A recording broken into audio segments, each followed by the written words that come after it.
Hi అండి. Welcome to Ammu YouTube channel. ఎలా ఉన్నారు? అందరూ బాగున్నారా? మేము చాలా బాగున్నామండి. ఈరోజు నేను మిల్లి మేకల్ కూర చేస్తున్నానండి. దీని పేరు కరెక్ట్‌గా పలకడం నాకు రాదు. అందుకోసము ఏమన్నా తప్పుంటే కలెక్ట్ చేసుకోండి. అయితే నేను దానికోసం టమాటా ముక్కలు, ఉల్లిపాయ ముక్కలైతే కట్ చేసి పెట్టానండి. నేను టమాటాలు వచ్చేటప్పటికి ఒక 6 టమాటాలు తీసుకున్నాను. అలాగే 2 ఉల్లిపాయలు తీసుకున్నాను. ఆయిల్ వేడైన తర్వాత తాలింపు గింజలు, ఎండుమిర్చి వేసిన తర్వాత ఉల్లిపాయ ముక్కలైతే వేసుకోవాలి. ఇది కూడా కొంచెం బాగా ఫ్రై అయిన తర్వాతే చూడండి. నేనైతే వేడి వాటర్‌లో అయితే నేను మిల్లి మేకలు నానబెట్టలేదండి. నేను చల్ల వాటర్‌లోనే నానబెట్టేసాను. ఇదేంటంటే వేడి వాటర్‌లో వేస్తే మొత్తం మెత్తగా పేస్ట్ లాగా అయిపోతుంది కాబట్టి నేను చల్ల వాటర్‌లోనే నానబెట్టేసాననమాట. ఇప్పుడు ఉల్లిపాయలు వేగుతుండగానే మనం కొంచెం పసుపు వేసేసుకుందాము. చూడండి. ఈ తాలింపు అనేది కొంచెం బాగా వేగిన తర్వాత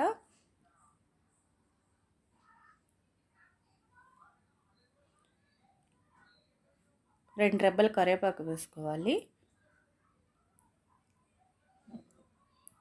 ఈ కరివేపాకు కూడా కొంచెం వేగాలి. అంటే ఉల్లిపాయ అనేది బాగా మగ్గాలండి. మరీ ఎర్రగా వచ్చేలా కాకుండా కొంచెం మగ్గిన తర్వాత ఈ వాటర్లో వేసుకున్న మిల్లి మేకర్లు అనేవి పిండి ఇందులో వేసుకోవాల్సి ఉంటుంది. చూడండి, ఇలా తాలింపు వేగుతూ ఉండంగానే మనకి కొంచెం మధ్యలో ఫ్రై అవుతుండగానే కలుపుతూ ఉండాలి. కొంచెం అల్లం పేస్ట్ అనేది వేసుకుందాము. నేనైతే 1/2 స్పూన్ అల్లం పేస్ట్ అనేది తీసుకున్నానండి. ఇది బాగా వేగాలి.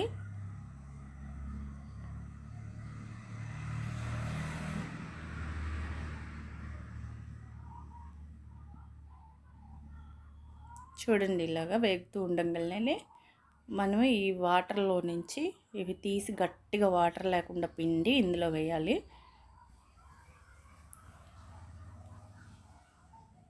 చూడండి, ఇలాగా మొత్తం వేసిన తర్వాత ఒకసారి కలుపుకొని ఇప్పుడు ఉప్పు కారం వేసేసుకుందామండి. రుచికి తగినంత ఉప్పు వేసుకోవాలి. అలాగే మీరు కారం ఎంత తింటారో అంత వేసుకోండి. నేనైతే 2 చెంచాలన్నర వేసేసానండి. కారం అంటే చిన్న చెంచానే కాబట్టి 2.5 చెంచా అయితే వేసాను. ఇదైతే సరిపోతుంది. ఇప్పుడు ఇది కొంచెం ఫ్రై అయిన తర్వాత ఈ టమాటా ముక్కలు అనేవి వేసుకోవాలి. చూడండి, ఇలా టమాటా ముక్కలు వేసుకొని ఇది బాగా కలిపేసి ఇదంతా కలవాలండి. ఆ కారము, ఉప్పు అంతా టమాటా ముక్కలకి పట్టేలాగా కలుపుకోవాల్సి ఉంటుంది. అంటే ఇది కూడా చాలా రకాలు చేసుకోవచ్చు. నేనైతే ఇలా చేస్తున్నాను. ఇంకా వేరే విధంగా కూడా చేయొచ్చండి. ఇప్పుడు మూత పెట్టేసి ఒక 10-5 నిమిషాల తర్వాత మళ్ళీ మధ్యలో కలుపుతూ ఉండాలండి. ఎందుకంటే టమాటా మగ్గాలి కదా, అది అడుగంటకుండా చూసుకోవాల్సి ఉంటుంది. ఇలా మధ్యలో మూత పెట్టి మగ్గనిస్తూ కలుపుకుంటూ ఉండాలి. చూడండి, ఇలా మొత్తం జ్యూసీ లాగా వస్తుంది. మనం ఇప్పుడు కొంచెం వాటర్ వేసుకుందాము.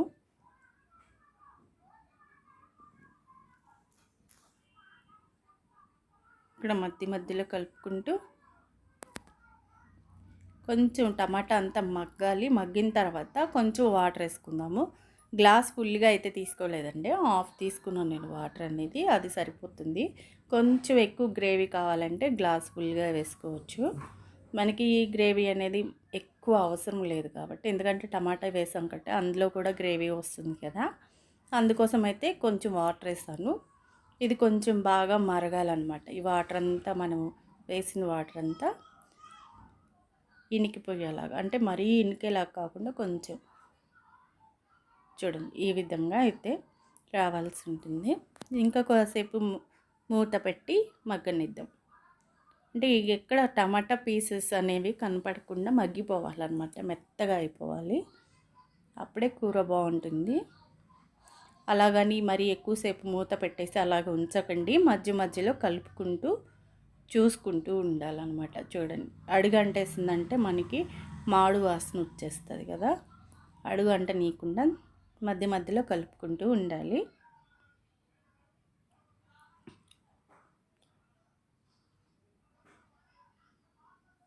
చూడండి ఇలా ఉన్న తర్వాత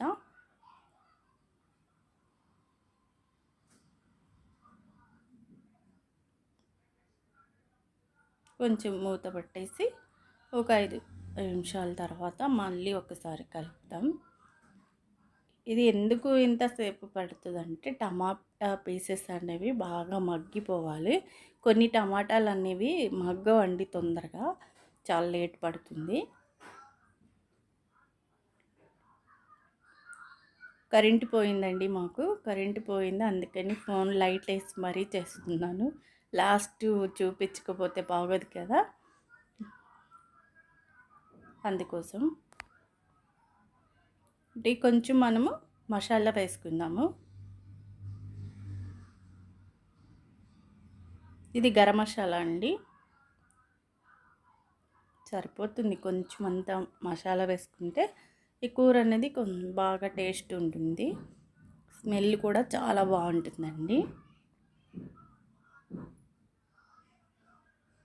చూడండి, కరెంట్ లేదు కాబట్టి మీకు కనిపిస్తుందో లేదో, కానీ కూర చూడడానికి బాగుంది, టేస్ట్ కూడా చాలా బాగా వచ్చిందండి. ఎలా ఉందో థ్యాంక్ యూ.